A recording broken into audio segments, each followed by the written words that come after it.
Good morning dear students.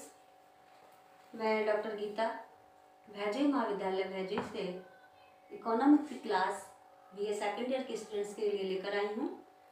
जैसा कि students, मैंने इससे पहले वाली वीडियो में आपको प्रोफेसर इरविंग फिशर का मुद्रा का परमाणु सिद्धांत आपको डायग्राम के द्वारा समझाया था और उसका जो दृष्टिकोण है, उसका जो कंसेप्ट है, उसकी जो अवधारणा है, उसको भी मैंने आपको समझाया था। तो आज हम पढ़ेंगे मुद्रा का परमाणु सिद्धांत, उनका समीकरण। मुद्रा का परिमाण सिद्धांत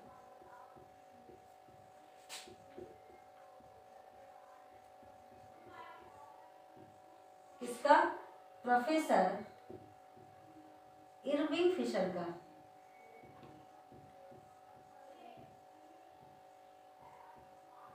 है ना? प्रोफेसर इरविंग फिशर का मुद्रा का परमाणु सिद्धांत, जो कि मैंने आपका इसका कंसेप्ट भी आपको क्लियर किया था और इसको डायग्राम के माध्यम से भी आपको हमने पढ़ा था कि प्रोफेसर इरविंग ने क्या बताया कि अगर इकोनॉमी में मुद्रा की मात्रा अचानक से बढ़ जाती है तो लोग उसको बिना खर्च किए, यानी बिना बचत किए सारा का सारा क्या कर देंगे?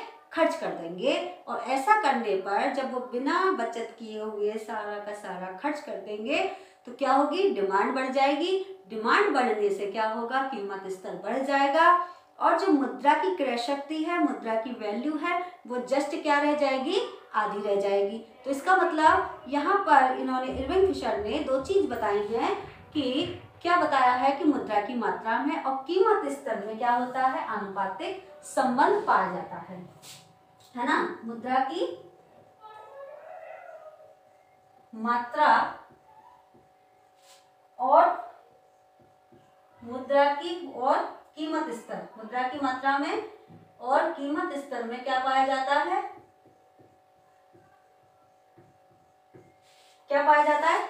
आनुपातिक संबंध, सीधा संबंध पाया जाता है। आनुपातिक सीधा से मतलब है कि जैसे जैसे मुद्रा की मात्रा, यानी जितनी अनुपात में, जिस प्रपोर्शन में मुद्रा की मात्रा बढ़ेगी, उसी प्रपोर्शन में वस्तुओं की कीमतें भी बढ़ेंगी। लेकिन मुद्रा की वैल्यू क्या रह जाएगी?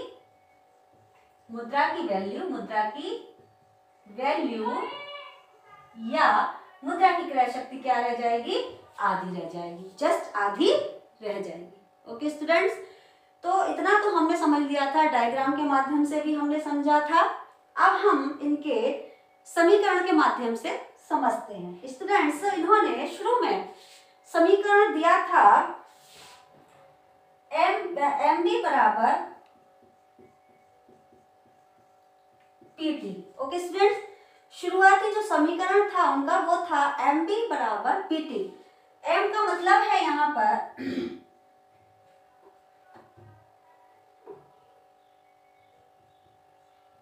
एम का मतलब मुद्रा की मात्रा,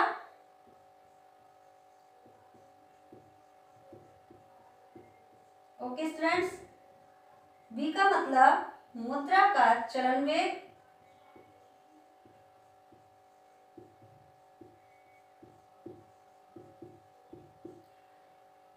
टी का मतलब कीमत स्तर और टी का मतलब सौदों की मात्रा।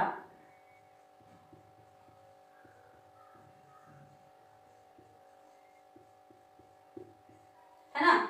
तो यहां पर इन्होंने, अब मान लीजिए कि अगर हमें कीमत स्तर ज्ञात करना हो तो क्या होगा? इसका जो समीकरण है वो क्या हो जाएगा? अगर हमें पी इसको मालूम करना है, कीमत स्तर मालूम करना है, तो क्या हो जाएगा समीकरण? ये हो जाएगा P बराबर एम बी बटे टी। ठीक है, वो इस रूप में हो जाएगा। हम P जब इधर उठा के लाए तो एम बी हमारा इधर आ जाएगा और टी हमारा नीचे आ जाएगा। तो इसका मतलब है अगर हमें ये वाली वैल्यू निकालनी है, P की वैल्यू निकालनी है, तो एम बी बटे टी। ठीक है स्टूडेंट्स, जैसे मान लीजिए कि अगर, ठीक है, m बराबर है, यहां पर मैं लिख दूं एक डिजिट के फॉर्म में, m बराबर 1000, ठीक है, b बराबर 4 और t बराबर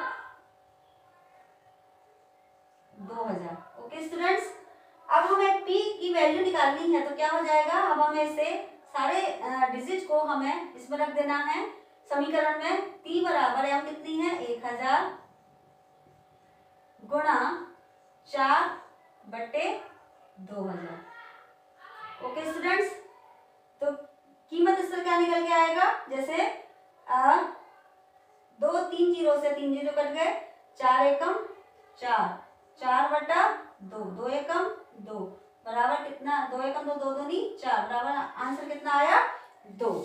ओके स्टूडेंट्स, तो इसका मतलब क्या है कि अगर मुद्रा की मात्रा क्या कर दी जाए, डबल कर दी जाए, बाकी सभी डिजिट स्थिर रहें, क्योंकि उन्होंने अपने सिद्धांत में इसकी मान्यताएं ली है कि बी पी और टी, बी और टी क्या रहती हैं, स्थिर रहती हैं। ठीक है, तो इसका मतलब क्या है कि अगर मुद्रा की मात्रा को क्या कर दिया जाए, 1000 से क्या कर दिया जाए 2000 कर दिया जाए। ठीक है, बाकी चलन वेग क्या है उसका उतना ही है और टी भी उतनी ही है, तो क्या हो जाएगा हम देखेंगे कि यहाँ 2 आंसर आया। अब क्या आएगा,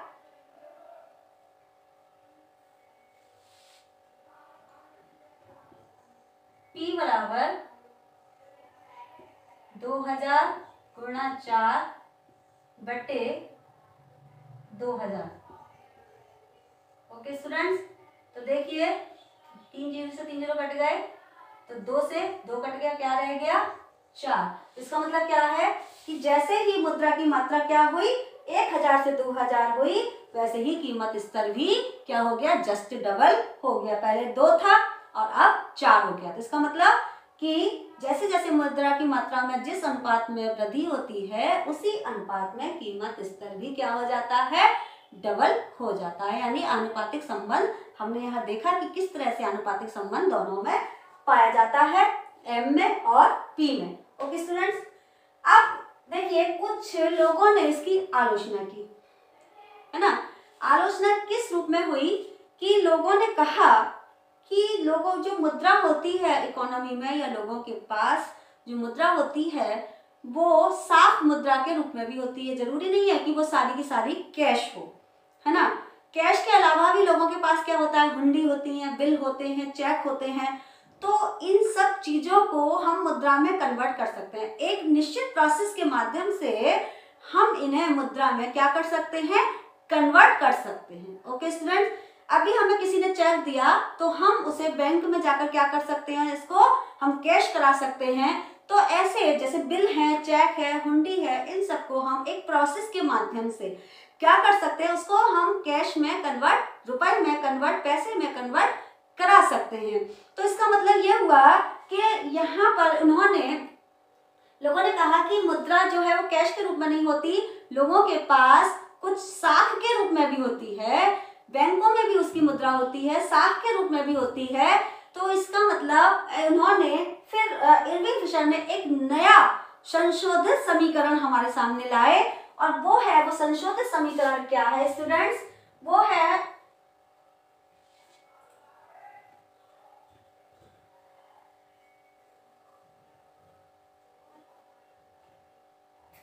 देखिए वो समीकरण क्या है, संशोधित P MP plus M dash B dash upon T। Okay students, यहां पर P का मतलब कीमत स्तर,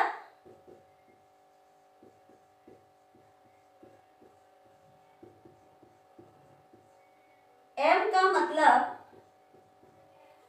मुद्रा की मात्रा,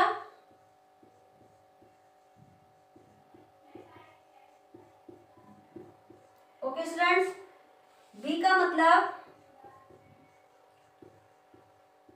मुद्रा का चलन वेग, जो मैंने आपको बताया था।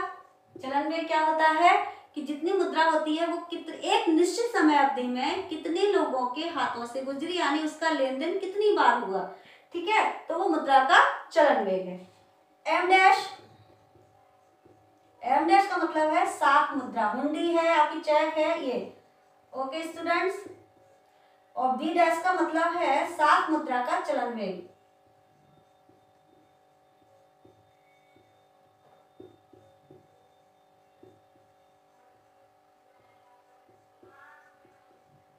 साख मुद्रा का चलन वेग, और T का मतलब वस्तुएं, सौदे की मात्रा, सौदे की मात्रा, वस्तुएं या सौदों की क्या है, मात्रा। ओके स्टूडेंट्स, अब हम यहाँ पर इन सब की हम क्या लेते हैं कि ये तो हमें क्या करना है, निकालना ही है। पी की वैल्यू हमें क्या करनी है, निकालनी है, क्वेश्चन मार्क। ओके स्टूडेंट्स, मुद्रा की मात्रा को हम क्या मान लेते हैं, 1000। मुद्रा की मात्रा को क्या मान ले, हम 1000 मान ले, और बी को हम क्या मान ले, 4। मुद्रा का चलन वेग हम क्या मान ले, 4 मान ले, और एम डैश यानी साख मुद्रा को हम मान लेते हैं 500, और साख मुद्रा के चलन वेग को हम मान लेते हैं 2, और टी को हम मान लेते हैं 2000। ओके स्टूडेंट्स, अब हम इस समांक को, अब हम इस निश्चित डिजिट को इस समीकरण में रख देंगे डिजिट के फॉर्म में, तो क्या निकल के आएगा, पी तो हमें निकालना ही है स्टूडेंट्स, तो क्या निकल के आएगा, 1000 मल्टीप्लाई 4 प्लस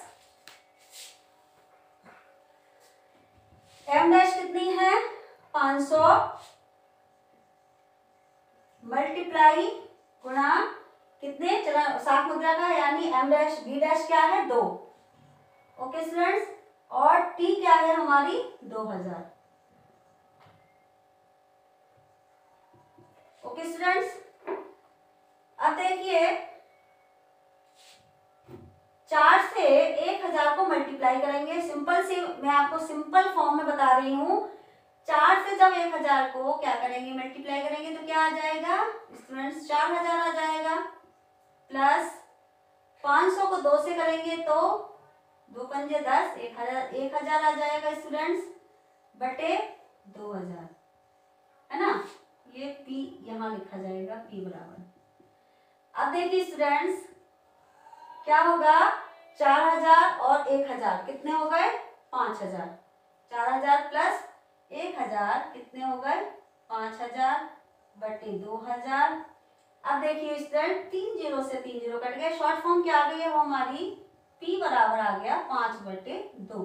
अब 2 से 5 को डिवाइड करिए,